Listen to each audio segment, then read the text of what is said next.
అందరికీ నమస్కారం అండి. అందరికీ వరలక్ష్మి వ్రతం శుభాకాంక్షలు తెలియజేసుకుంటున్నాను. ఈ వీడియోలో మా కాలనీలో జరిగిన వరలక్ష్మి వ్రతాల గురించి చూపిస్తానండి. ముందుగా ఉమా వాళ్ళ ఇంట్లో జరిగిన వరలక్ష్మి వ్రతం అండి ఇది. ఉమా ఎప్పుడైనా వరలక్ష్మి వ్రతం చాలా బాగా చేస్తుంది, చాలా బాగా డెకరేట్ చేస్తుంది అమ్మవారినైతే. మేము వెళ్ళిన వాళ్ళందరికీ చూడముచ్చటగా అనిపిస్తుంది. కాలనీ ఫ్రెండ్స్ అందరం కలిసి ఒకేసారి కలుసుకున్నాము. ఈసారి అయితే వరలక్ష్మి వ్రతానికి ఉమా వాళ్ళ ఇంట్లో జరిగిన వరలక్ష్మి వ్రతం అండి ఇది. ఉమా నేను చాలా సంవత్సరాలుగా క్లోజ్ ఫ్రెండ్స్ అండి. మా ఫ్రెండ్షిప్ ఎప్పుడు ఇలాగే ఉండాలని కోరుకుంటున్నాను. ఆ వరలక్ష్మి తల్లి దీవెనలు మా అందరిపైన ఎల్లవేళలా ఉండాలని కోరుకుంటున్నాను. అలాగే మా ఫ్రెండ్స్ అందరూ కూడా ఎప్పుడు ఇలాగే కలిసిమెలిసి ఉండాలని కూడా నేను కోరుకుంటున్నాను. ఎవరికైనా అంతే కదండి, కాలనీ ఫ్రెండ్స్ అంటే మనం చుట్టాల కన్నా ఎక్కువగా కలిసిపోతూ ఉంటాం కదా. ఏ ఫంక్షన్ అయినా, ఇంట్లో పండగైనా, పబ్బమైనా, ఇలాంటి ఫెస్టివల్స్ వచ్చినప్పుడు అందరం కలుసుకుంటూ ఉంటాం కదా. ఆ సందడే వేరండి. అందుకని నేను కూడా అందరం ఎప్పుడు ఇలాగే ఉండాలని కోరుకుంటున్నాను. ఇంకా నేనైతే ఉమ్మ వాళ్ళ ఇంట్లో అమ్మవారి దగ్గర అయితే పసుపు, కుంకుమ, అక్షంతలు, పూలైతే వేసుకొని దండం పెట్టుకున్నాను. ఇంకా మా ఫ్రెండ్ ఉమ్మ వాళ్ళ ఇంట్లో వరలక్ష్మి వ్రతం సందడి ఎలా జరిగిందో మీరు చూడండి. మరి మా వీడియో కనుక ఫస్ట్ టైం చూస్తున్నట్టయితే ముందుగా మన ఛానల్ని అయితే సబ్స్క్రైబ్ చేసుకోండి. పక్కనే ఉన్న గంట సింబల్ని నొక్కండి, ఆల్ అని వస్తుంది, దానికి కూడా క్లిక్ ఇవ్వండి. అప్పుడే మేము పెట్టే వీడియోలన్నీ మీకు నోటిఫికేషన్గా వస్తాయి. అలాగే ఈ వీడియో కనుక మీకు నచ్చినట్టయితే తప్పకుండా ఒక లైక్ ఇవ్వండి, అలాగే కామెంట్ చేయండి, మీ ఫ్రెండ్స్కి ఫార్వర్డ్ చేయండి. మరిన్ని మంచి మంచి వీడియోల కోసం నా ఛానల్ని తప్పకుండా సబ్స్క్రైబ్ చేయండి. ఇక ఉమా వాళ్ళ ఇంట్లో జరిగిన వరలక్ష్మి వ్రతం సందడి చూద్దామా.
ఇస్తినమ్మ వాయనం అనవా?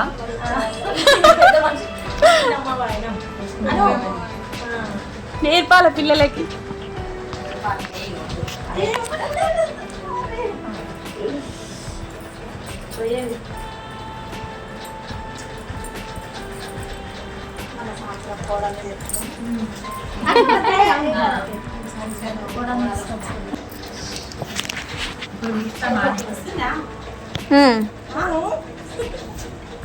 aku dari jadi jalan-jalan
మీరు ఇంతవరకు చూసింది ఉమా వాళ్ళ ఇంట్లో నుండి.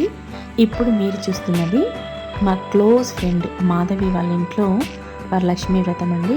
నేను వెళ్ళేసరికి మాధవి అయితే లేదు, వేరే వాళ్ళ ఇంటికి తాంబూలం తీసుకోవడానికి వెళ్ళింది. వాళ్ళ అమ్మాయి అయితే ఉంది, నాకు తాంబూలం ఇచ్చింది. మాధవి నేను కూడా చాలా సంవత్సరాలుగా క్లోజ్ ఫ్రెండ్స్ అండి. మనకి ఏ ఆపద వచ్చినా కానీ చుట్టాల కంటే ముందుగా మన కాలనీ ఫ్రెండ్సే మనకు అవసరానికి వస్తారు కదండి. నేను మాధవి కూడా చాలా సంవత్సరాలుగా క్లోజ్ ఫ్రెండ్స్. వాళ్ళ అమ్మాయి నాకు తాంబూలం ఇచ్చిందండి. చూశారు కదండి వరలక్ష్మి వ్రతం. ఈ వరలక్ష్మి వ్రతం చేసుకున్న వాళ్ళే కాకుండా చూసిన వాళ్ళు కూడా, కథ విన్న వాళ్ళు కూడా ఆయుర ఆరోగ్య ఐశ్వర్యాలతో తులతూగుతారండి. తప్పకుండా మీ కాలనీలో వరలక్ష్మి వ్రతం తాంబూలానికి ఎవరు పిలిచినా కానీ తప్పకుండా వెళ్ళండి, తాంబూలం తీసుకోండి. ఆ అమ్మవారి ఆశీస్సులు తప్పకుండా పొందండి. మరో వీడియోతో మళ్ళీ కలుద్దాం.